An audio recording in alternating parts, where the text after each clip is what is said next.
నేను చెప్పేది వినొచ్చు కదా. నేను నీతో యుఎస్ రాను, మనకు పెళ్లి జరగదు, అర్థం అవ్వట్లేదా? కొడితే పళ్ళు పల్లీలా రాలిపోతాయి. చెప్పేది పూర్తిగా విను.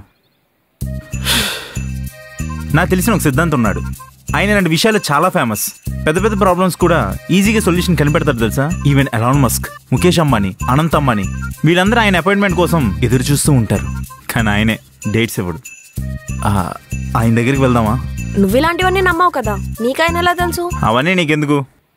అంత పెద్ద ఆయన అపాయింట్మెంట్ దొరికే కూడా నువ్వు రానంటున్నావంటే మనం కలిసి ఉండడం నీకే ఇష్టం లేనట్టుంది. సరే వస్తాను. ఎవరైనా? ఆయన అందరి మీద శనిగ్రహం ప్రభావం ఉంటే ఆ శనిగ్రహం మీద ఈయన ప్రభావం ఉంటుంది.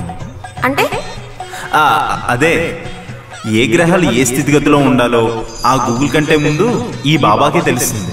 ప్రకృతిలో తిరిగే పిట్టలో నుంచి వచ్చే రెట్ట మామూలు రెట్ట కాదని, అది మహా ఔషధమని కనిపెట్టిందే ఈ బాబా. మలేరియా, డెంగ్యూ, కరోనా, క్యాన్సర్, ఆఖరికి HIV వచ్చినా కూడా ఈయన రెట్టతో పోగొట్టగలడు.